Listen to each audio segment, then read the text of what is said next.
আকাশের নীল সীমানা পেরিয়ে শত শত যাত্রী নিয়ে যখন বিমানটি অবশেষে মাটিতে স্পর্শ করল, তখন সবার চোখে ছিল স্বস্তি। দীর্ঘ যাত্রার ক্লান্তি শেষ করে প্রিয়জনের কাছে ফেরার অপেক্ষায় ছিলেন সবাই। কেউ সিটবেল্ট খুলছিলেন, কেউ মোবাইল অন করছিলেন, আবার কেউ ব্যাগ গোছাতে ব্যস্ত। কিন্তু ঠিক সেই মুহূর্তেই ঘটে যায় এমন এক ঘটনা যা দেখে আতঙ্কে জমে যায় পুরো বিমানের ভেতর।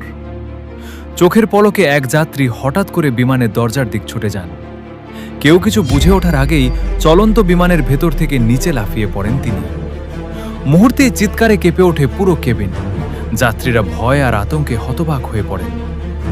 বিমানবন্দরের নিরাপত্তা কর্মীরাও কয়েক সেকেন্ডের জন্য যেন বুঝে উঠতে পারেননি ঠিক কী ঘটে গেল। রবিবার ভোরে ভারতের চেন্নাই আন্তর্জাতিক বিমানবন্দরে ঘটে এই চাঞ্চল্যকর ঘটনা।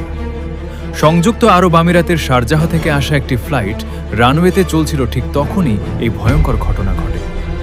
প্রত্যক্ষদর্শীরা জানান, বিমান পুরোপুরি থামার আগেই ওই যাত্রী আচমকা অস্বাভাবিক আচরণ শুরু করেন।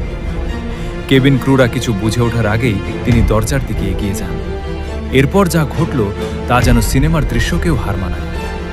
জানা গেছে, লাফিয়ে পড়া ওই ব্যক্তি ভারতের তামিলনাড়ুর পুদুক্কোট্টাই জেলার বাসিন্দা। তবে কেন তিনি এমন ঝুঁকিপূর্ণ কাজ করলেন সেটি এখনও রহস্যে ঢাকা। ঘটনার পরপরই বিমানবন্দরের নিরাপত্তা বাহিনী দ্রুত তাকে উদ্ধার করে হাসপাতালে নিয়ে যায়। প্রাথমিক তদন্তে জানা গেছে, দীর্ঘ যাত্রাপথে তিনি শারীরিকভাবে ভীষণ অসুস্থ হয়ে পড়েছিলেন। ধারণা করা হচ্ছে মানসিক চাপ, শারীরিক দুর্বলতা কিংবা আতঙ্ক থেকেই এমন ভয়াবহ সিদ্ধান্ত নিতে পারেন তিনি। তবে পুরো বিষয়টি এখন তদন্ত করছে সংশ্লিষ্ট কর্তৃপক্ষ। এই ঘটনায় নতুন করে প্রশ্ন উঠেছে বিমানের নিরাপত্তা ব্যবস্থা নিয়েও।